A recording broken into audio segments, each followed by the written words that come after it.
It was one of those days, the ones that feel cursed from the moment your eyes open. The alarm didn't go off. I woke up late, missed the train, and didn't have time to grab a coffee. By the time I rolled into the office, it felt like everything was stacked against me. And of course, there he was, Liam Harper, already holding court in the conference room, like he owned the place. There was Liam, effortlessly dazzling the team with his brilliant ideas and that same smile that had made half the office swoon the first time they'd met him. His ideas always seemed so perfect, his delivery so flawless, it was almost as if the universe had decided he was the one. Every time he opened his mouth, it felt like the universe leaned in and said, "Look at how amazing Liam is." And every time I opened mine, it felt like the universe replied with a sarcastic, "Yeah, maybe not so much." The day dragged on like that, a never-ending string of minor inconveniences, topped off with Liam's annoying perfection. My lunch got swapped in the fridge again. I swear. Someone had it out for my granola bars. My email server crashed. And I spent a solid half hour trying to get the printer to work, only to realize it had been unplugged the entire time. By the time 5 o'clock came around, I was utterly exhausted and more than ready to escape. But first things first, I needed to grab my stash of granola bars. I'd skipped lunch again, and there was no way I was going to survive the commute without a snack. My pantry stash was my one source of comfort in the office, so I made my way there, hoping to avoid any further human interaction. And of course, the universe had other plans. I stepped into the pantry, already reaching for my granola bars, when I heard it. Forget something? I froze. I didn't even have to look up to know who it was.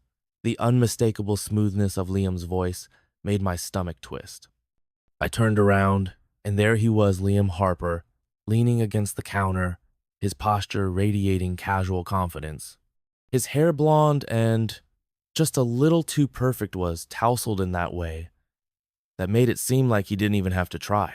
His eyes, that piercing blue that seemed to sparkle with a knowing smirk, met mine, and I fought the urge to roll my eyes. "Nope," I muttered, grabbing my granola bar.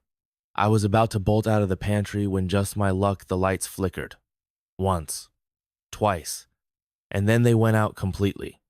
The room plunged into darkness. "Seriously?" I muttered, fumbling for the door. I grabbed the handle and yanked.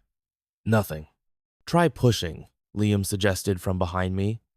I pushed. Nothing. "Locked," I said, my voice tight with frustration, pounding on the door for good measure. Liam sighed.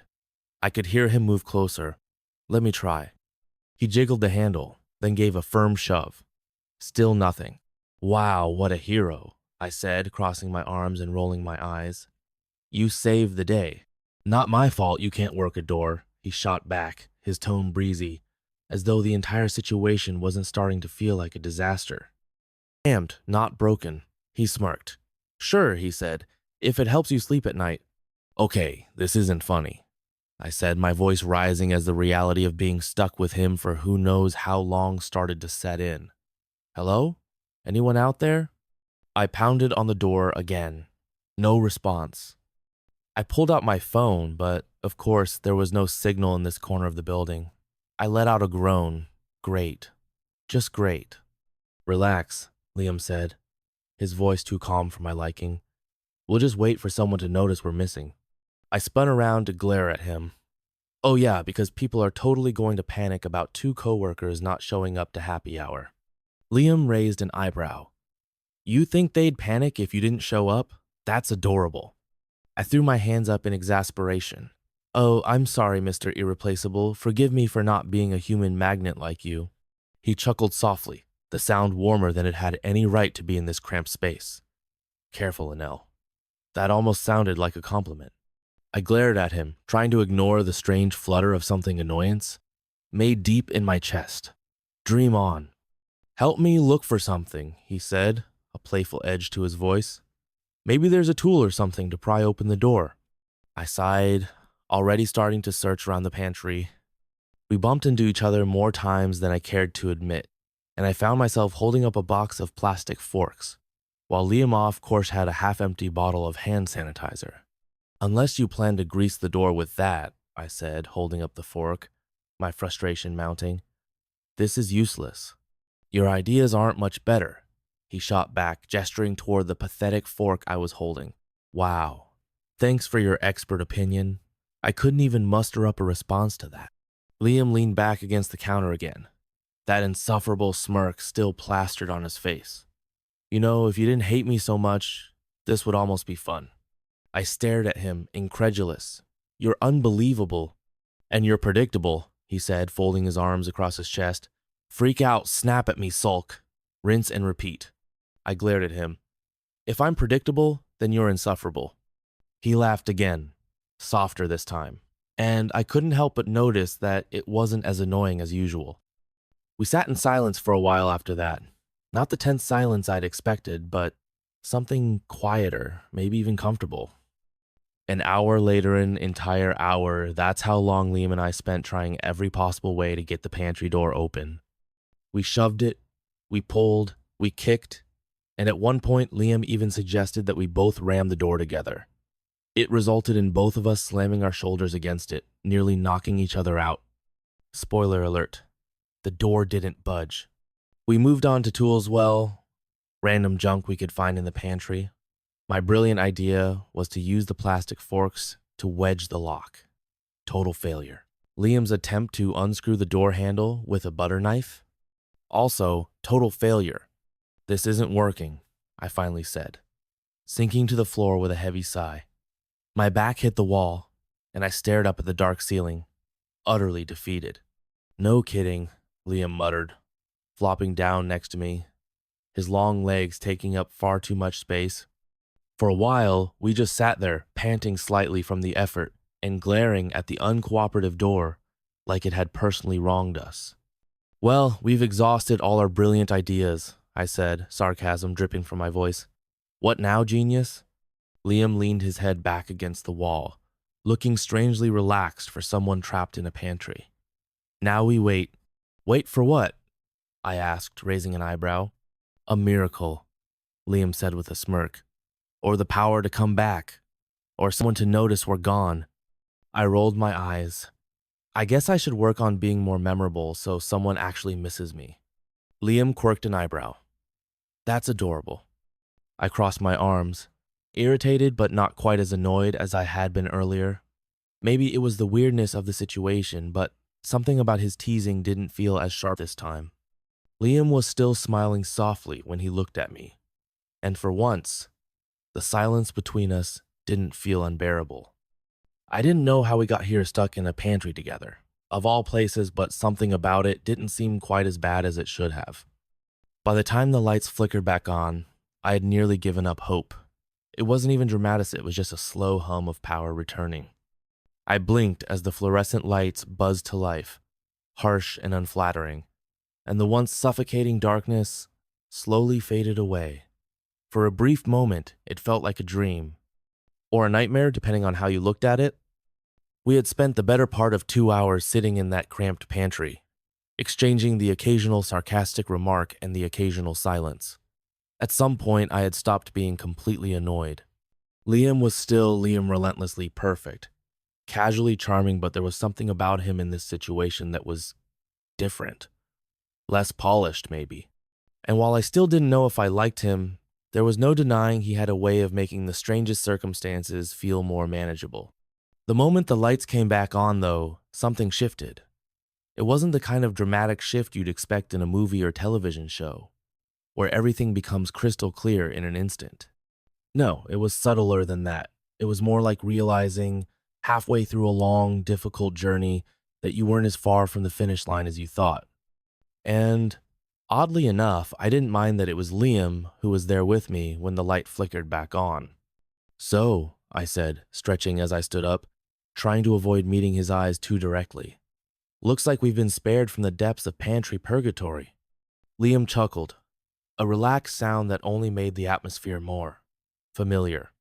Yeah, if I'd known you were such a dramatic pessimist, I would have brought a snack, he said, reaching over and grabbing the half-empty bottle of hand sanitizer he'd picked up earlier.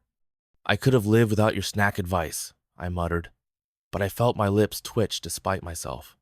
It's weird, I said suddenly, without quite meaning to. We've been stuck in here for hours, and I don't even hate you right now. Liam's eyes locked on mine, a knowing smile tugging at his lips. I'm so glad to hear that, he teased. I'd been worried about that. I shook my head, unable to stop the smile that cracked across my face. You're insufferable. That's just my charm, he said with a wink, leaning back against the counter once again, arms crossed.